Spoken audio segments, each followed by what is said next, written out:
mesmo eternamente, e de nada valeria acontecer de eu ser gente, e gente é outra alegria, diferente das estrelas. Terra, terra. Atravessando desertos e mares, viajando com os ventos, você vai descobrir como o mundo selvagem se arma diante das ameaças. Em A Guerra Química na Natureza, o planeta Terra de hoje vai mostrar os recursos utilizados pelas cobras para imobilizar suas presas. Você vai ver como é o amanhecer no deserto de Kalahari, onde mangustos e escorpiões travam uma guerra de vida e morte. Conhecer seres minúsculos que carregam venenos poderosos e entender o desafio oculto nos recifes, onde a luta por espaço não admite vencedores nem vencidos.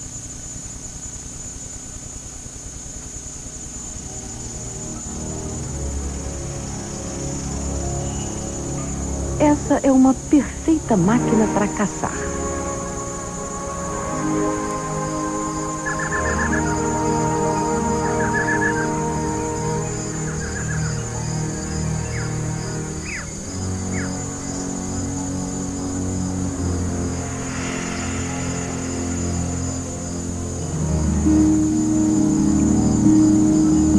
Equipada e perigosa, funciona dia e noite. A cobra acerta seu alvo na escuridão total.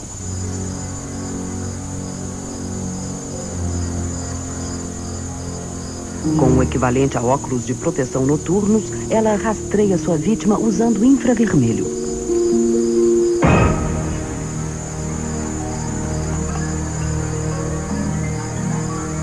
Tem sensores de calor conhecidos como órgãos de cavidade, logo acima da boca. Os animais vivos são quentes e os sensores da cobra são muito precisos.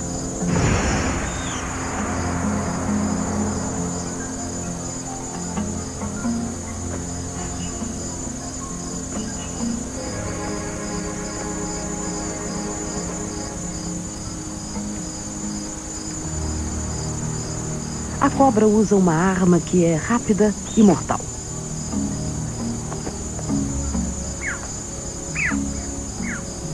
Com um mínimo de contato, tudo o que tem a fazer é esperar.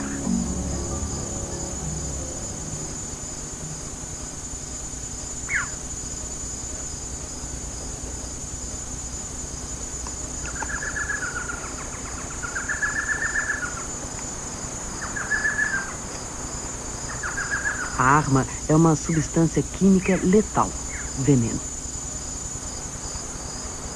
Nas guerras pela sobrevivência na natureza, as armas químicas são usadas em todas as frentes.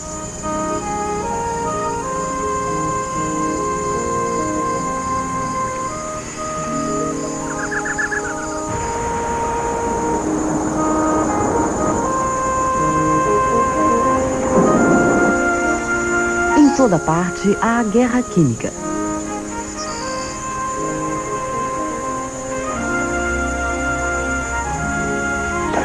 Ataque e defesa.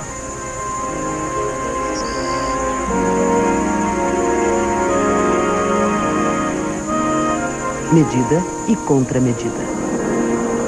Essa é a história de uma corrida armamentista evolutiva, de táticas e estratégias usadas no mundo natural.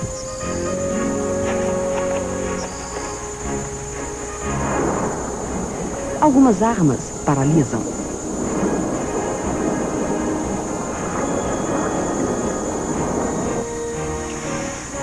Enquanto outras são muito requintadas, descarregando o veneno numa única investida.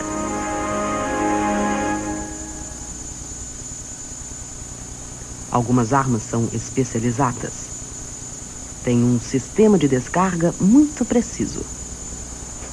O escorpião procura o melhor local para picar. O veneno é precioso e não pode ser desperdiçado.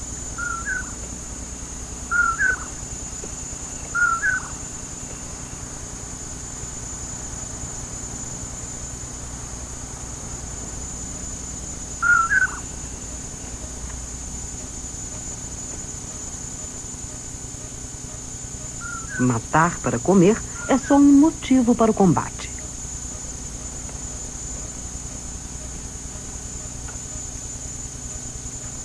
Uma briga com o rival não deixa saída.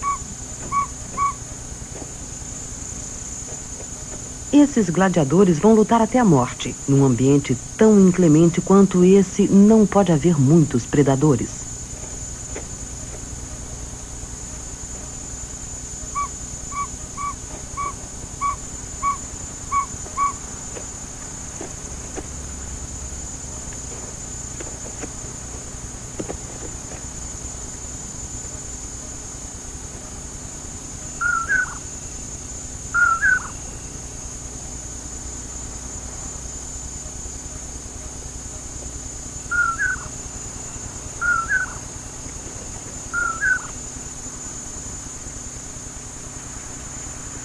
Amanhece no deserto de Kalahari.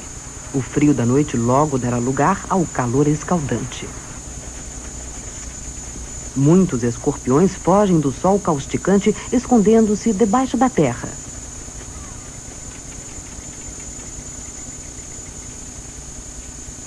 Com condições de vida tão difíceis assim, o risco é muito grande. O veneno desse escorpião é letal.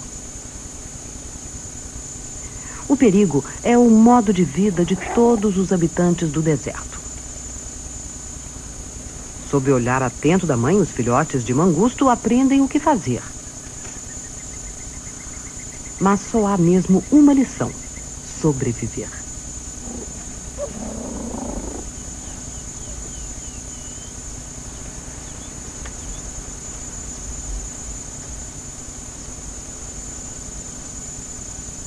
Os escorpiões e os mangustos são velhos inimigos. Um mangusto adulto é parcialmente imune ao veneno do escorpião, mas os filhotes correm perigo. Contudo, o escorpião tem um ponto fraco. Sua única arma deve ser usada tanto para o ataque como para a defesa. E a mãe deixa que seus filhotes treinem nesse brinquedo perigoso.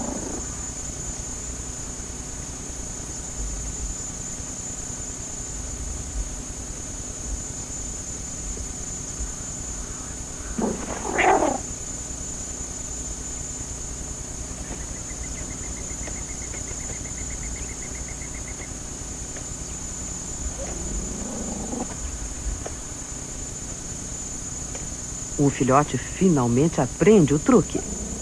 Sem a ponta da cauda, o escorpião é apenas uma coisa boa para comer. Mesmo havendo animais que aprenderam a lidar com ele, o veneno é a arma mais eficaz da natureza. Nas florestas da América do Norte, a guerra química ocorre nos lugares mais incríveis. Esse pequeno musaranho de cauda curta não precisa comer muito, mas muitas vezes, sem comida, ele morre em poucas horas. Ele então estoca provisões.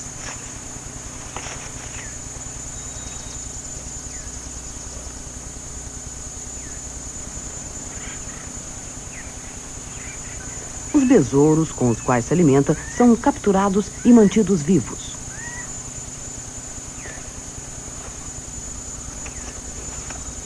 O musaranho é o único mamífero que utiliza veneno. Sua saliva paralisa as vítimas, conservando-as prontas para serem comidas. Ele só come quando está com fome e caça quando lhe convém.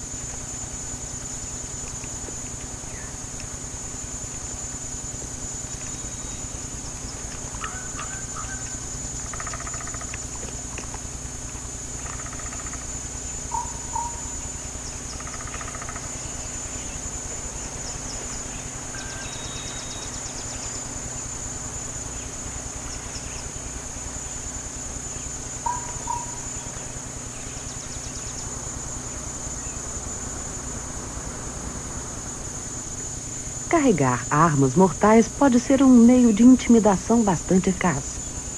Mas nem todas as disputas terminam em guerra total, especialmente entre animais da mesma espécie. Nas praias batidas pelo vento do sul da Nova Zelândia, uma luta em potencial se resolve melhor pela negociação. Não há necessidade de usar armas químicas numa disputa com um rival.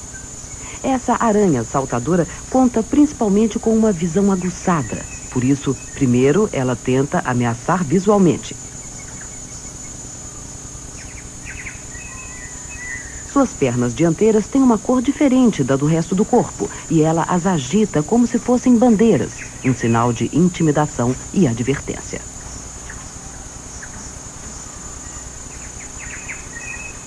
Mas ambas reivindicam esse território excelente. Atrai as fêmeas e muitas presas. Os gestos ameaçadores não surtiram o efeito desejado, por isso recorrem a uma dança ritualizada. É muito arriscado usar violência física nesse caso.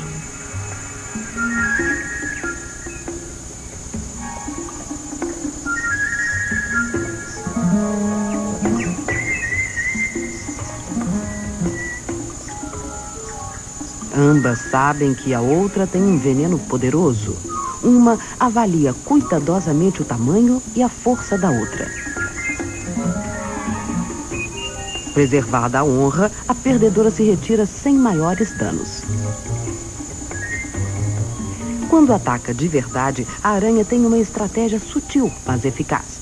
Ela conta com sua visão aguçada para identificar a vítima.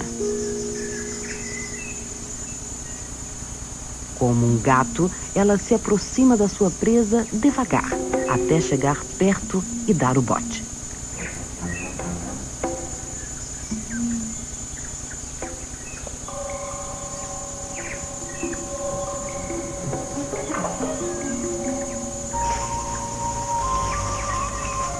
A aranha saltadora se aproveita do elemento surpresa, mesmo com uma presa com um veneno tão perigoso quanto o seu.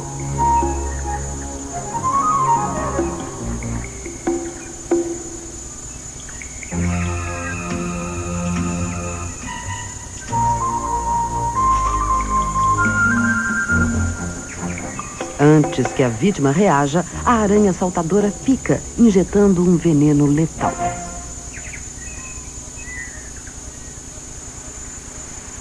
Nas florestas tropicais das Filipinas, as aranhas usam truques diferentes para dominar suas vítimas.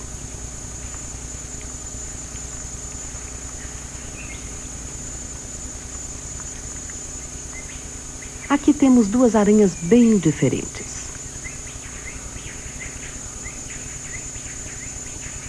Essa, delicada e frágil, tem uma vista fraca. Ela usa o tato para caminhar. Mas agora esbarrou em alguma coisa que não só é maior, como também tem um veneno letal.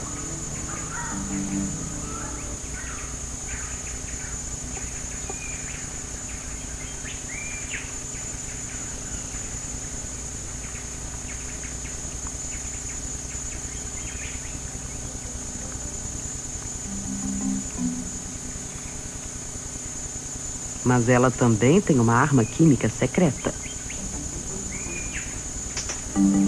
Ela cospe uma teia de fios pegajosos que prende sua vítima.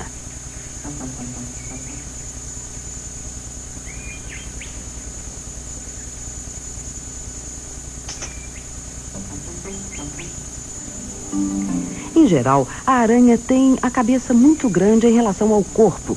Glândulas especiais são munidas desse veneno moderado. Ela cospe fluido pelos dois lados da cabeça.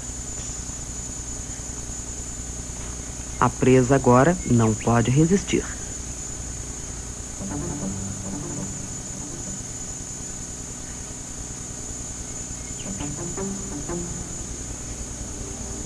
Essa aranha cuspideira agora tece um saco de seda para manobrar o fardo com mais facilidade.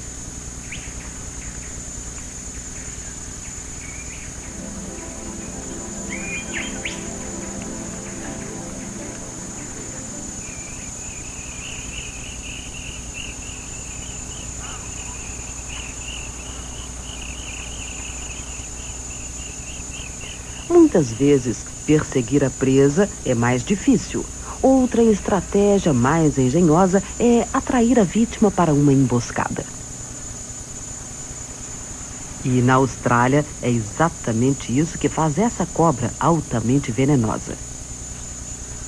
Para que uma emboscada tenha êxito, primeiro é preciso encontrar um esconderijo adequado.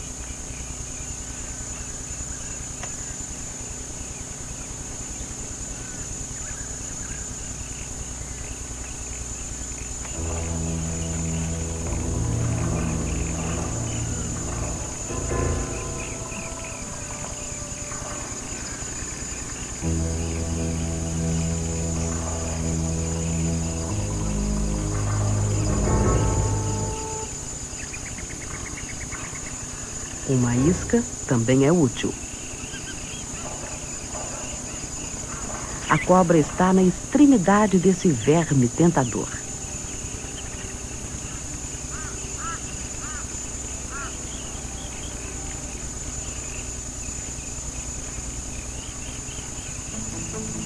Parece bom demais para ser verdade.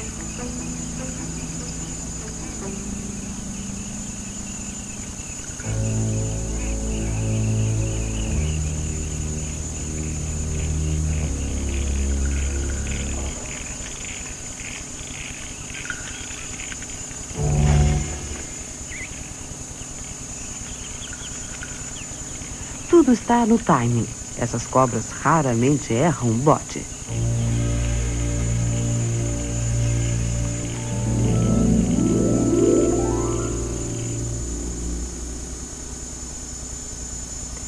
Uma boa arma química deve ser bem descarregada.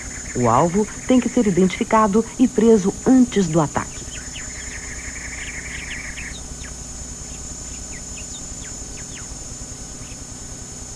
Aqui temos uma cascavel fazendo manobras num deserto no sudoeste americano. Sua língua bifurcada age como um sensor de longo alcance, testando o ar, o que dá a direção do cheiro da sua vítima.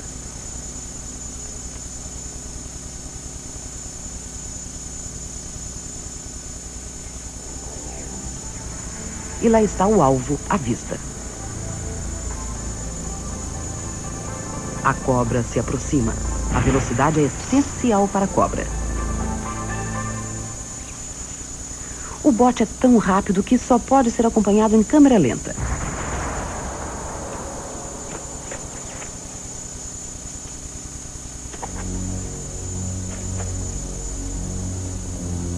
Uma luta com a vítima pode danificar suas presas delicadas. Depois do bote, então, ela se afasta. O veneno leva alguns momentos para agir. A cascavel tem que esperar. Usando a língua, a cobra pode seguir o rastro de um esquilo agonizante, mesmo sem vê-lo. As cobras não têm maxilares que mastiguem, portanto, elas não podem mastigar suas vítimas, mas o veneno já começou o processo.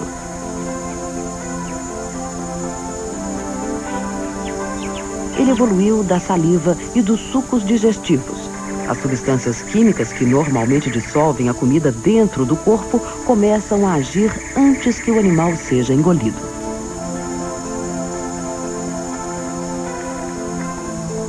Uma cobra venenosa teria muita dificuldade em digerir sua vítima sem essa ação química. Ela não poderia comer um animal que não matou. Essa substância química sofisticada aparece em formas diferentes da natureza. Sua ação dupla mata a vítima e começa a dissolver o interior do cadáver.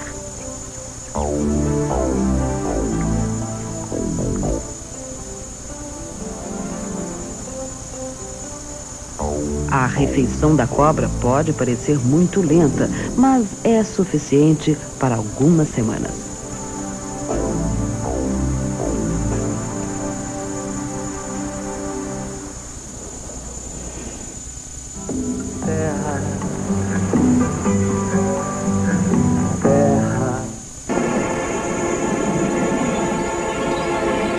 A beleza e a tranquilidade de um recife de coral são enganadoras.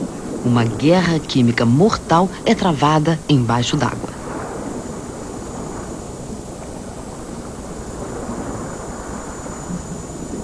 Aqui, a luta é por espaço e por comida.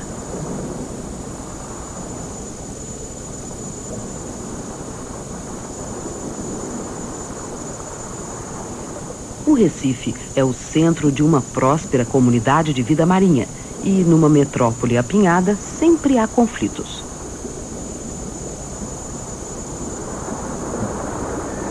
Algumas criaturas são fixas e a guerra química é sua única opção.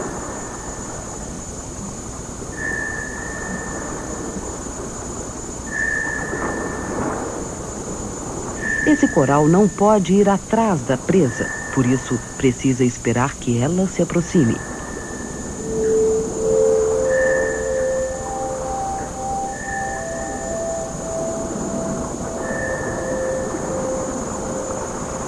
Esses habitantes do Recife têm algo muito eficaz para a captura: o tentáculo.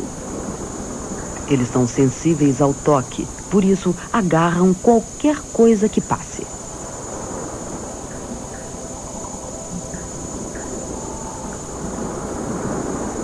O que torna essa arma tão eficaz?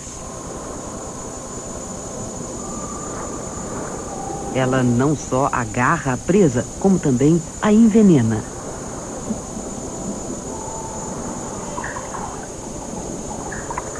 Um plâncton marinho minúsculo, às vezes menor até que uma cabeça de alfinete, flutua nas correntes marítimas. Flutua até chegar perto demais de um tentáculo.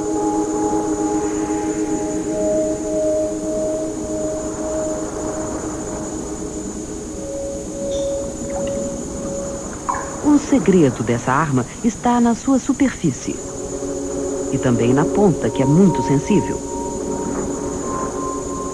O que há na superfície não são pelos, são células que picam, detonando milhares de arpões microscópicos.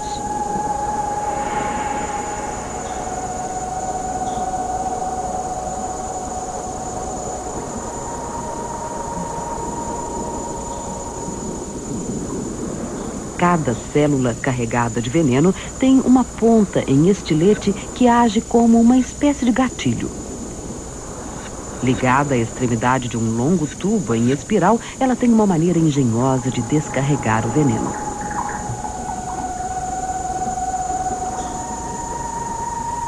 O tubo sai para fora como o dedo de uma luva e o estilete perfura o corpo da vítima. Tudo numa fração de segundo.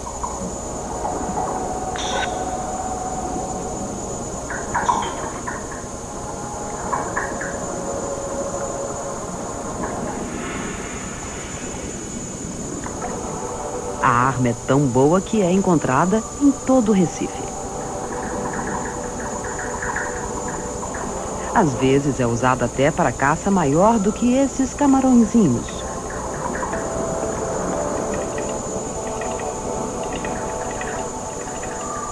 As batalhas podem ser rápidas demais para nossa vista ou tão lentas que mal percebemos.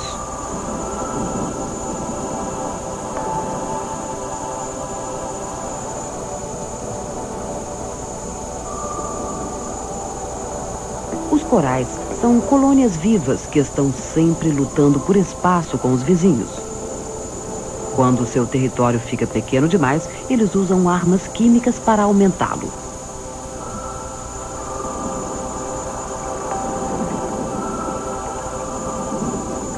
Os únicos sinais visíveis do conflito são essas cicatrizes brancas nas bordas.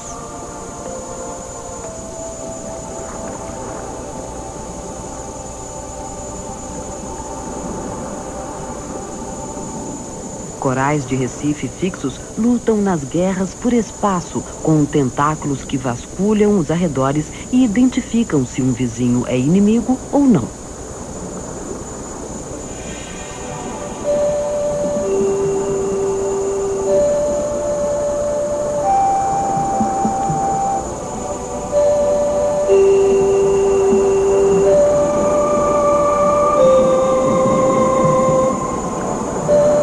Em todos os oceanos, a guerra química desempenha um papel importante no ataque e na defesa.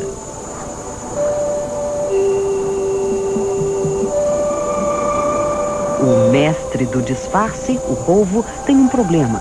Ele não tem maxilares para mastigar a comida, por isso depende do veneno para iniciar o processo de digestão.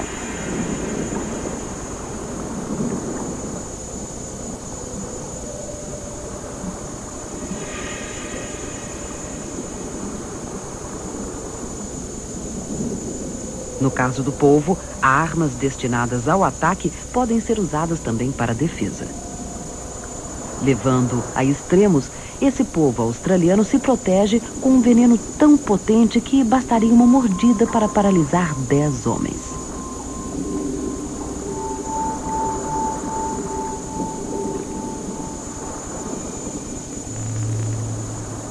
Esse polvo não precisa de disfarces.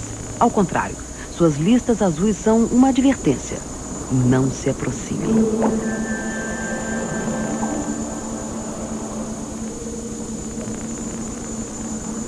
Chamar a atenção para uma arma mortal é um bom meio de intimidação.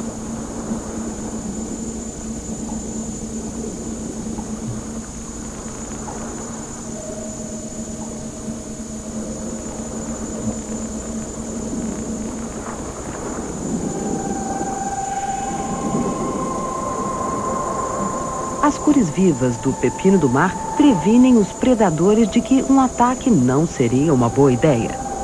O pepino do mar se aproveita da munição de outros animais. Ele se apodera de suas armas comendo tentáculos de coral e aquelas células que picam mortalmente. Isso evita acionar os ferrões que passam intactos para fora do seu corpo. As armas roubadas são preparadas. Uma defesa poderosa aumenta a chance de sobrevivência.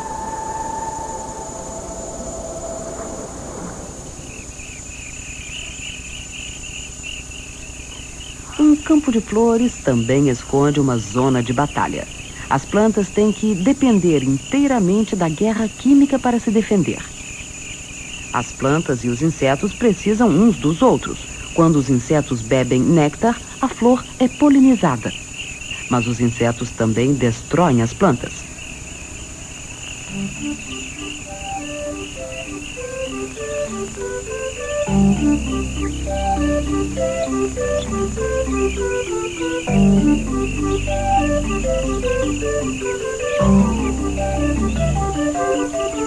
Em toda a evolução, a pressão sobre as plantas tem sido enorme.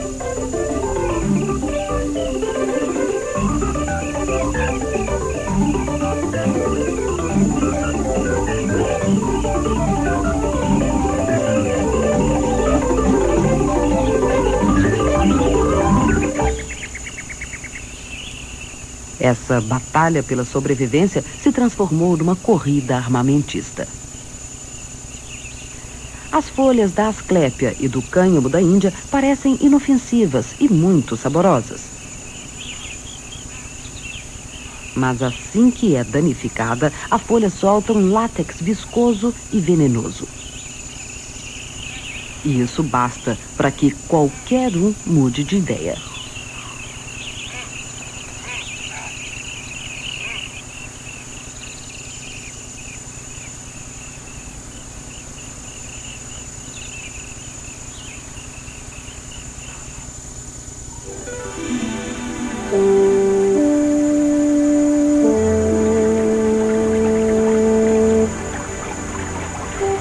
Guerra química de âmbito mundial, muitos problemas podem ser evitados, reconhecendo-se os animais que são inofensivos e os que devem ser deixados em paz. É evidente que se deve deixar esse gambá em paz, por exemplo.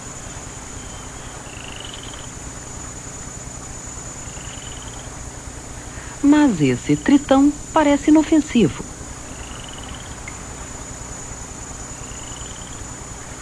Na verdade, ele esconde sua defesa. Ele prefere não chamar atenção.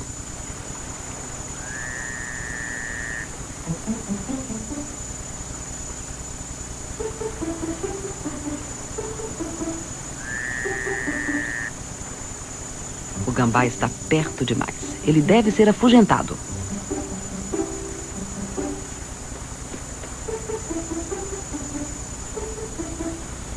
Uma postura defensiva não é uma ameaça inócua.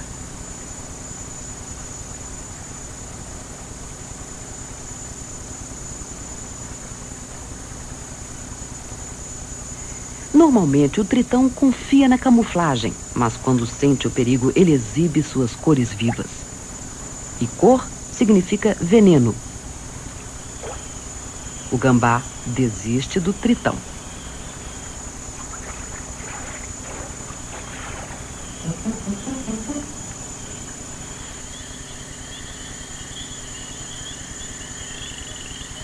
Chamar a atenção pode ser um bom sistema, desde que seja visto a tempo.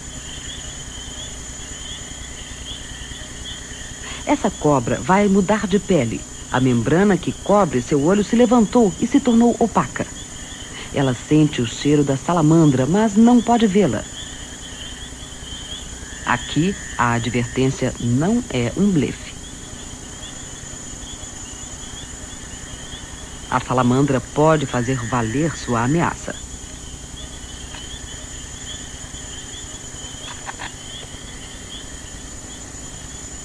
Enquanto a cobra tenta dar o bote, a pele da salamandra solta uma goma viscosa.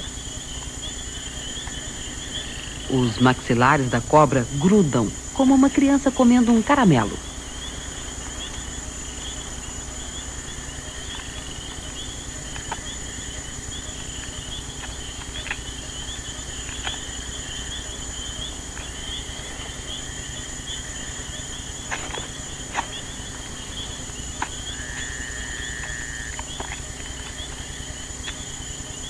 A salamandra só tem que manter a calma e esperar que a cobra perceba seu erro.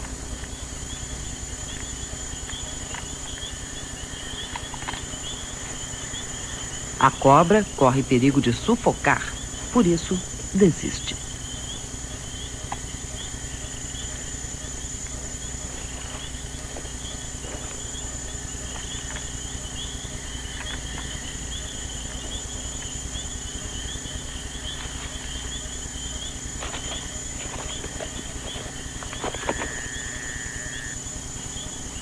A salamandra se salvou.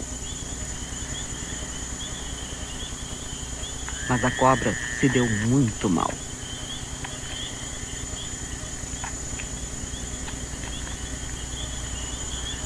Os sinais visuais nem sempre funcionam, por isso há outras maneiras de dar o alarme.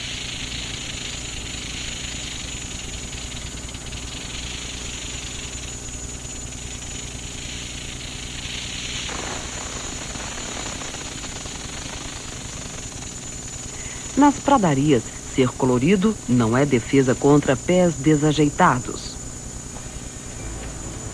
Por isso mesmo, escondida na relva, a advertência das cascavéis é muito mais eficaz que cores ou listas.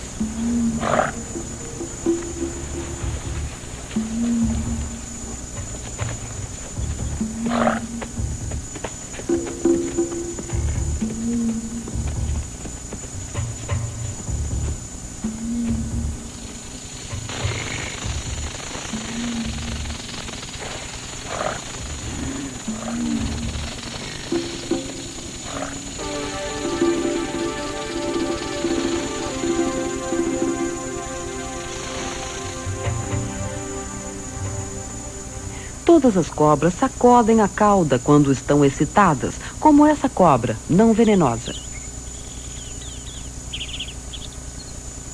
Os machos dessa espécie muito venenosa também agitam as caudas quando lutam.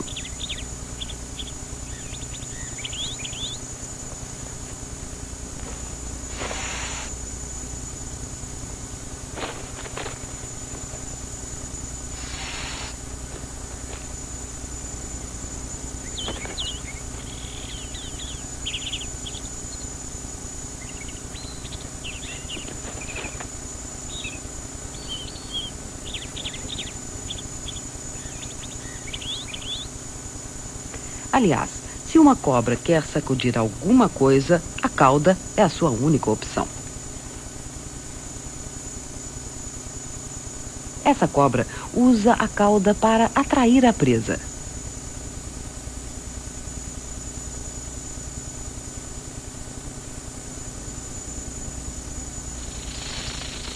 A advertência da cascavel é uma forma requintada de linguagem corporal.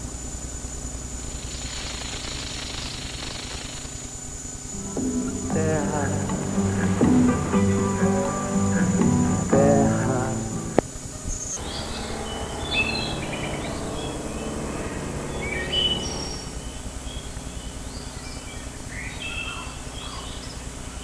Na guerra entre as plantas e os insetos, esse besouro resolveu o problema do látex viscoso e venenoso.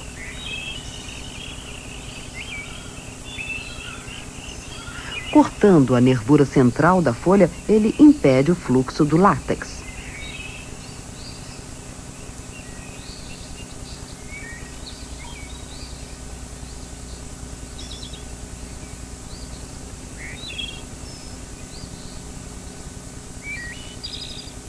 O fluido sai e o besouro come a ponta da folha sem se envenenar.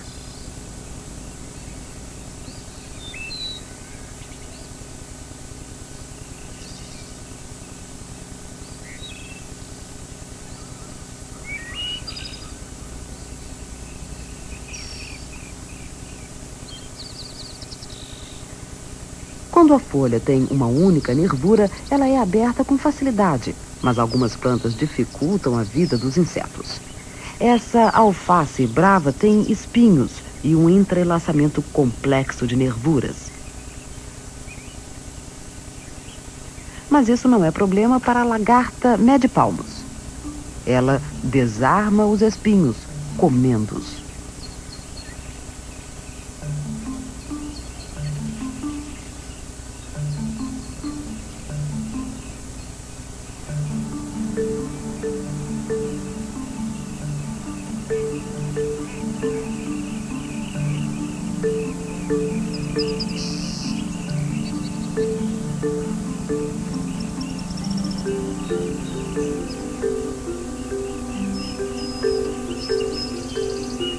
Depois, firmando-se com as patas traseiras, ela começa a desativar as armas da folha. Primeiro, ela talha um arco exato, fazendo cortes minúsculos.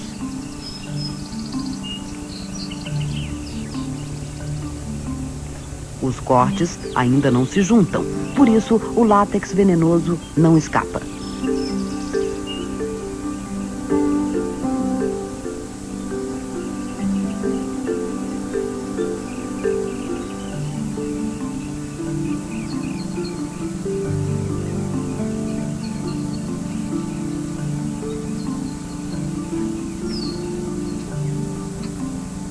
Depois, ela vai para o outro lado, unindo os cortes para que o látex saia. Ela precisa ser rápida para evitar o veneno.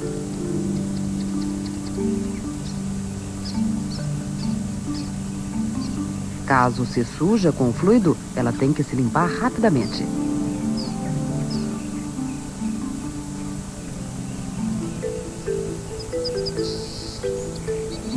Dessa vez, a planta perdeu esse assalto, mas é só uma batalha numa grande guerra.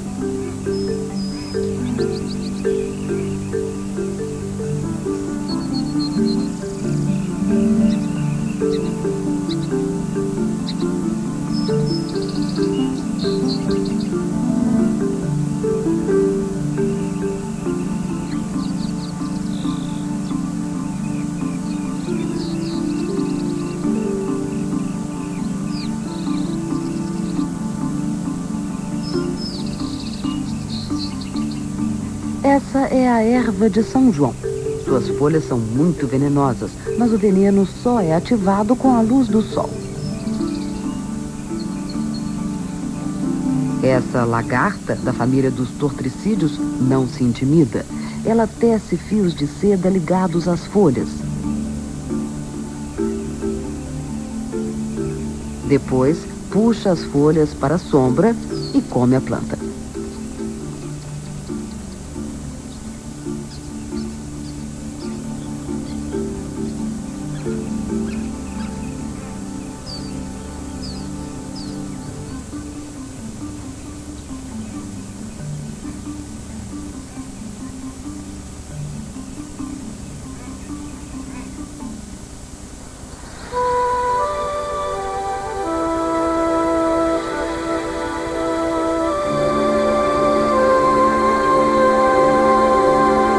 insetos vão ainda mais longe. Eles não só desativam as plantas, como também roubam seu veneno. Na América do Norte, a lagarta da borboleta monarca combina várias táticas.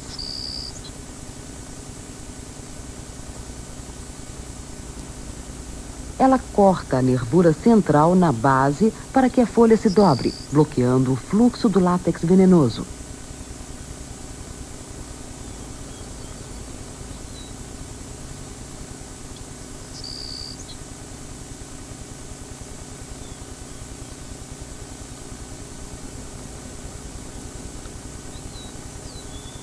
Mas sempre sobra um pouco. No entanto, as lagartas são parcialmente imunes ao veneno e aproveitam o que consomem. As substâncias químicas da planta ficam estocadas no seu corpo, pobres dos predadores. Mas suas listas muito nítidas são uma advertência.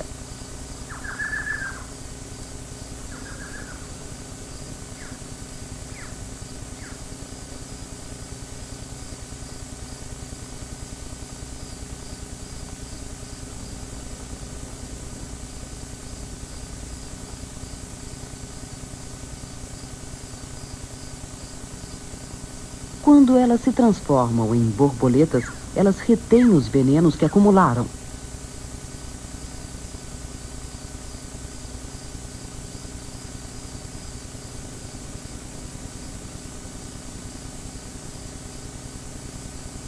E suas cores continuam vivas.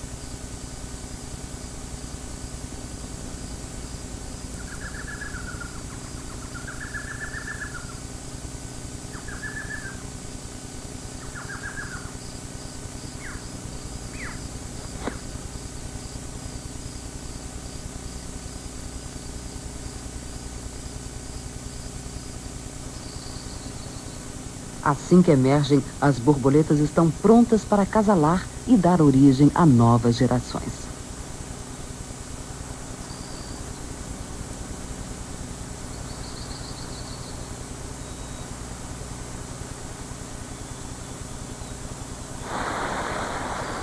O ciclo continua quando as borboletas fazem suas migrações heróicas do Canadá ao México e voltam.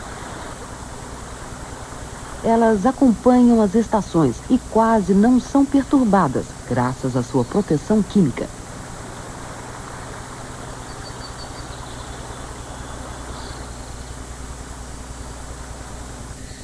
Mas nem sempre. Enquanto as lagartas estão ocupadas com a planta, alguém aguarda uma oportunidade. Esse percevejo, aparentado com um barbeiro, não se importa com a advertência das listas. O veneno não é obstáculo para ele.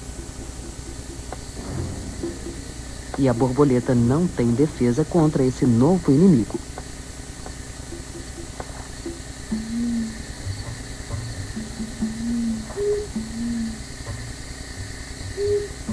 O que um desses percevejos tem, o outro também quer. A borboleta infeliz torna-se o prêmio de uma disputa.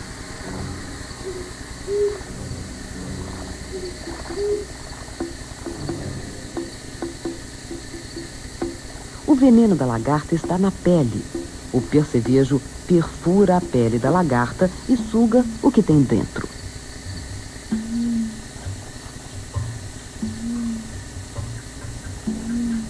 E, por mais estranho que pareça, tirando a lagarta da folha, o percevejo se torna aliado da planta.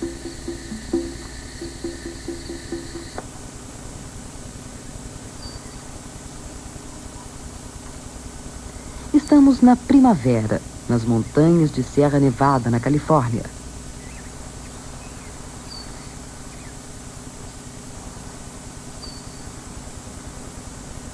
Aqui, um predador perigoso enfrenta um problema incomum: a resistência organizada.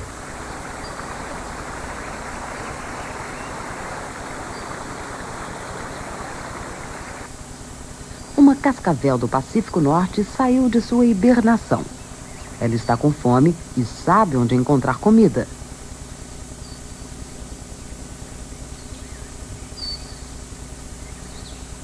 Mas esses citelos da Califórnia já enfrentaram esse problema antes. E eles têm um plano.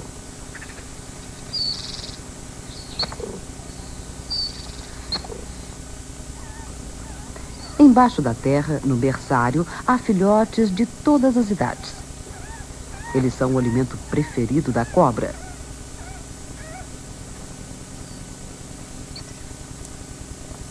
Para conseguir segurança, eles têm que sair de lá.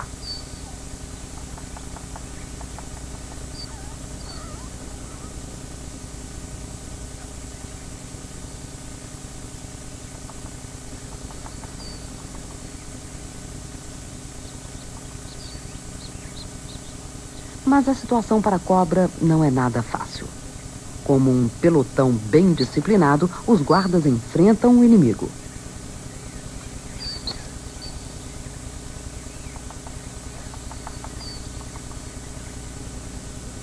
Usando a cauda como se fosse a capa de um toureiro, os citelos tentam distrair a cobra e ganhar momentos cruciais.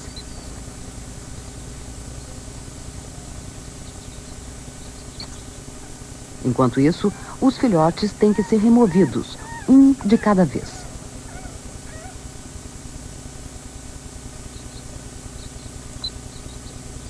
Os citelos adultos podem desafiar uma cobra. Eles são parcialmente imunes ao veneno dela e são mais rápidos. Mas a cobra desconfia que essa atividade possa esconder alguma coisa. As tentativas dos citelos para distraí-la são uma pista.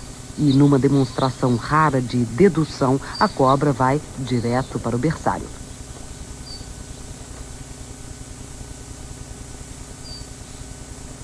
Dessa vez, a manobra funcionou. E a cobra acaba indo embora com fome.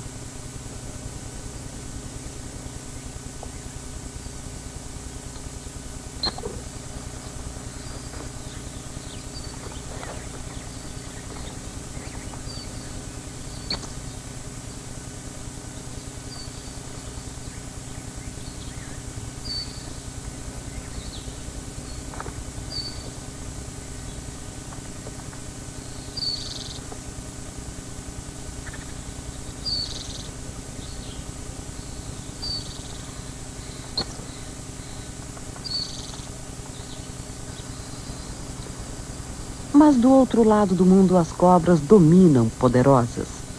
Na Austrália estão as 11 cobras mais venenosas do mundo.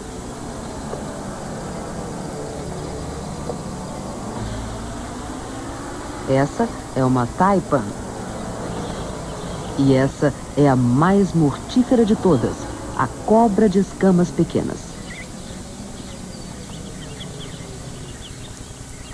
Ela é tão perigosa que, numa mordida, há veneno suficiente para matar 250 mil ratos.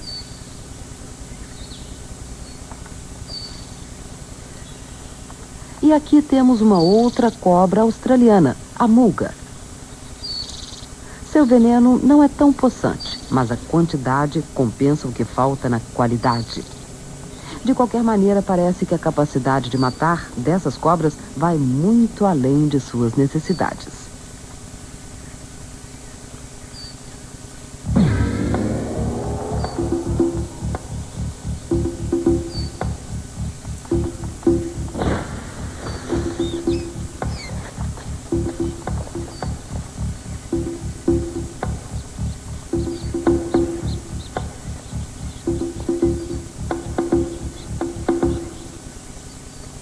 As primeiras cobras que colonizaram a Austrália pertenciam à mesma família da Naja.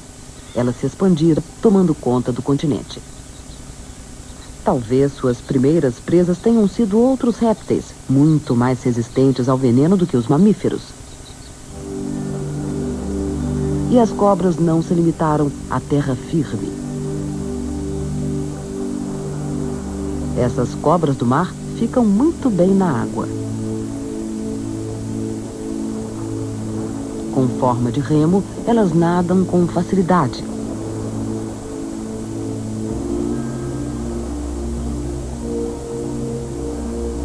Algumas espécies de cobras do mar podem ficar submersas durante 2 horas antes de voltar à tona para respirar. O veneno da cobra do mar é um dos mais fortes do mundo.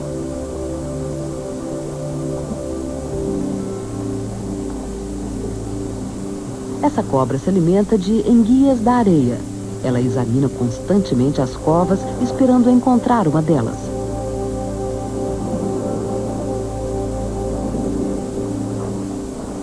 E essas listas inspiram respeito. A cobra do mar vive tranquila.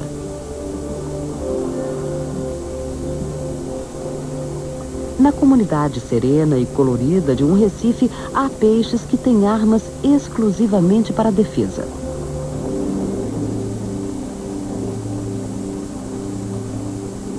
Não há nenhum problema, desde que os deixem em paz.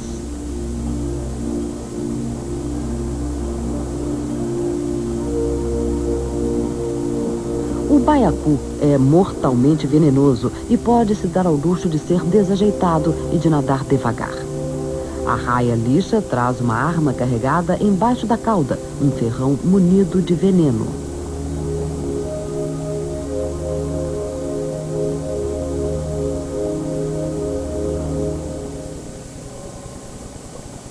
E sob as nadadeiras ondulantes do peixe-leão há um verdadeiro arsenal de espinhos, todos mortais.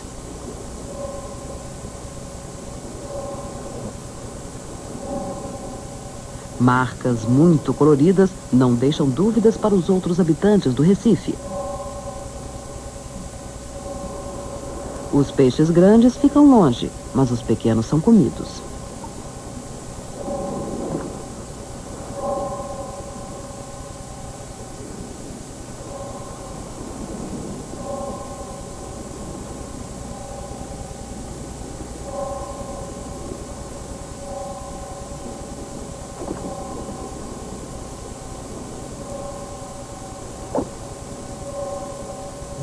Esse peixinho é corajoso ou obtuso demais e vai importunar logo o peixe-leão.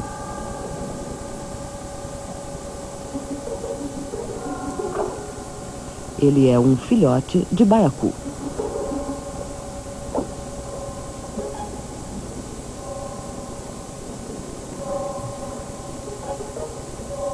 Ele atormenta sua vítima comendo pedaços das suas nadadeiras.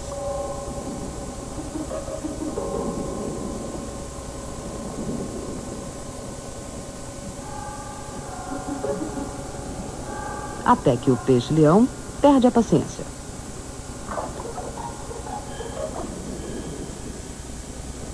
O peixinho é devorado, mas logo, logo ele é cuspido de volta.